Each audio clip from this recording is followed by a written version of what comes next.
पीले दांत वाली बहू। रंजना कभी ब्रश नहीं करती थी। उसे कितनी बार उसके माँ बाप ने डांटा, लेकिन उसका कोई असर उस पर होता ही नहीं था, जिस कारण से उसके दांत पीले पीले हो जाते हैं।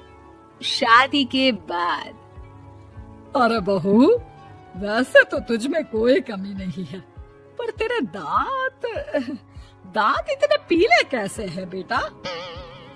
कैसे मतलब? कोई सर्जरी थोड़ी ना कराइए। वो तो क्या नाम, मैं ब्रश नहीं करती थी तो पीले हो गए। अब क्या करूं? आप कहे तो लाल करवा लूं या फिर काले? यार ये क्या है, क्यों माँ से लड़ रही हो? लड़ रही हूँ? अरे मैं लड़ रही हूँ या ये बोल रही है कि दांत पीले है, पीले। अरे तपस्या थोड़ी ना की है इन्हें पीले करने के लिए। बकायदा ब्रश नहीं किया है 20 साल तक, तब जाकर। छी, कैसी बात कर रही हो? ये उस वक्त तो पीले नहीं थे जब हम लोग तुम्हें देखने आए थे। अरे तब साफ करवा लिया होगा डेंटिस्ट के पास जाकर। अब देखो कैसे पीले पीले लग रहे हैं। रंजना सास की तरफ गुस्से से देखती है। फिर शुरू हो गई पीले पीले पीले। अरे पीले तो तब भी थे जब मेरे हाथ का रसगुल्ला उड़ा उड़ा कर खा रही थी और बोल रही थी, लड़की नहीं गुणों का खजाना दे रहे भाई साहब आप। खैर, अब वो लोग करते भी तो क्या करते, पीले दांत वाली बहू पल्ले पड़ी थी तो झेलना तो था ही। एक दिन कीर्तन में रंजना गाना गा रही थी। अरे कमला बहन, माँ का द्वार है, यहाँ तो सब शुद्ध होकर आते हैं, फिर अपनी बहू को ब्रश भी नहीं करवाती तुम।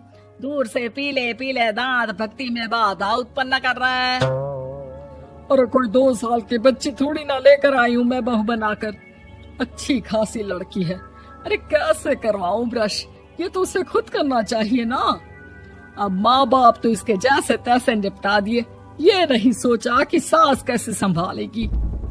सास बहू को लेकर घर आ जाती है, लेकिन सोच लेती है कि अब इसे लेकर कहीं नहीं जाएगी। अगले रोज बहू कहती है, अरे क्या हो गया, मंदिर नहीं जाना क्या? कीर्तन का वक्त हो रहा है। मेरी मधुर वाणी से कान्हा जी जागते हैं और सोते हैं। आप तो जानती है ना उनकी भक्ति में कितना मन लगता है मेरा। वो क्या है ना, तबीयत ठीक नहीं लग रही है मेरी, आराम करूंगी मैं। तबीयत ठीक नहीं लग रही? अभी तो मिथुन के गाने पर नाच रही थी आप, और अब बोल रही है कि तबीयत ठीक नहीं लग रही। अरे भक्ति में मन लगा लो सासू माँ, ऊपर जाना है, क्या मुंह दिखाओगी आप? हाँ? सास को बहू की बात पर गुस्सा आ जाता है। मैं क्या मुंह दिखाऊंगी, इसकी चिंता तो ना कर, समझी? अपने मुंह की चिंता कर, जो ये पीले पीले दांत लेकर हर जगह पहुंच जाती है। पता है लोग कितना मजाक बनाते हैं। ना जी ना, मैं नहीं जाना कहीं तेरे साथ। तो ये बात है, कोई ना, मत जाओ, मैं अपने कमरे में ही बैठकर भक्ति कर लूंगी। ऊपर वाला दांत थोड़ी ना देखता है, मन देखता है, भावना देखता है। और अरे बस बस, तू सब कुछ दिखा, बस ये सफेद चमकदार दांत ना दिखाना किसी को, है? जा यहाँ से। बहू को सास की बात का कोई फर्क नहीं पड़ता, वो तो जैसी थी वैसी ही रह जाती है। सुबह नहाकर किचन में खाना बनाना, फिर खाना खाना, कीर्तन भजन करना और सो जाना। एक दिन, माँ जी मैं सहेली के घर जा रही हूँ, शाम को लेट आऊंगी। हाँ हाँ तो जाना, मैंने कौन सा तेरी आरती करनी है घर पर बैठकर। रंजना सहेली के घर जाती है, जहाँ वो पार्टी में जाने की तैयारी कर रही होती है। अरे शिखा, कहाँ जाने की तैयारी कर रही है? मैं गलत वक्त पर आ गई क्या? अरे नहीं यार, उल्टा सही वक्त पर आ गया। मैंने ये साड़ी और ज्वेलरी निकाली है यार, शाम को इनके ऑफिस की एक पार्टी में जाना है। बताना कैसा लग रहा है ये सब? नहीं यार, इस ड्रेस के साथ तो वो वाली ज्वेलरी अच्छी लगेगी। हाँ हाँ सही बोल रही है, मैंने ध्यान ही नहीं दिया। वैसे तो हमेशा से मस्त फैशन सेंस रखती है। तो बड़ा जाती होगी ना पति के साथ पार्टी में। रंजना कुछ नहीं बोलती, बस सोचती है कि यार काश ये बात सही हो जाती, पर मैं क्यों नहीं जाती पार्टी में? क्या इन लोगों की कोई पार्टी होती नहीं होगी? रंजना घर आती है और रात में पति से सवाल करती है, एक बात बताइए, आप मुझे किसी पार्टी में क्यों नहीं ले जाते? क्या आपकी यहाँ ऑफिस में पार्टी नहीं होती? पति बेचारा क्या कहता कि दांत पीले हैं तुम्हारे इसलिए। अरे कोई पार्टी होती नहीं हम लोगों के ऑफिस में, तो कहाँ से लेकर जाऊं?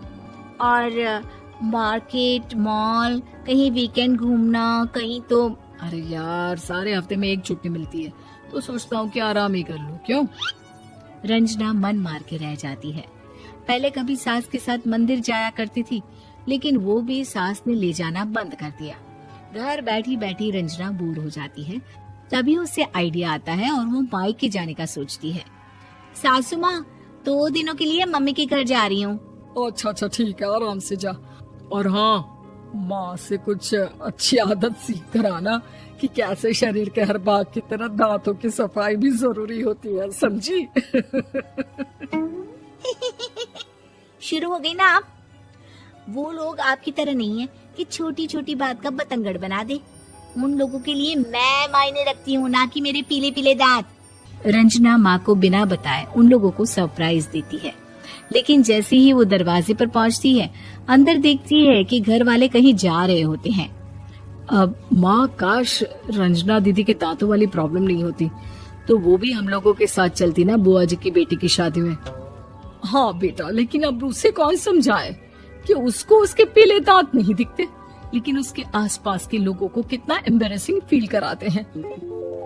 मुझे तो कितनी बार उसके स्कूल की टीचर ने शिकायत की कि उसके साथ कोई लड़की बैठना भी नहीं चाहती, और ना ही कॉलेज में कोई उससे बात करना चाहता था। लेकिन पता नहीं क्यों उसे ये बात समझ में ही नहीं आती। कोई कमी नहीं है उस लड़की में, बस यही कि दांत पीले हैं। वो तो भला हो जीजा जी और उनकी माँ का, जो दीदी को जैसी है वैसे ही रखा हुआ है। रंजना को अपने घर वालों की बात सुनकर बहुत दुख होता है। वो सोचती है कि वो क्या करे, लेकिन फिर वो सीधा डेंटिस्ट के पास जाती है, अपने दांत चमकाती है और कसम खाती है कि वो रोज ब्रश करेगी। अरे क्या हो गया? तुम तो 2 दिनों के लिए गई थी ना? पर कोई ना, अच्छा है, चलो आ गई तो। रंजना सास के सामने आकर खड़ी हो जाती है और पूरी स्माइल करती है, उसके चमकदार दांतों को दिखाती हुई। चले मंदिर। माँ, मुझे माफ कर दीजिए, मैंने आप लोगों को बहुत एम्बैरेसिंग फील करवाया। मैं आज से रोज ब्रश करूंगी।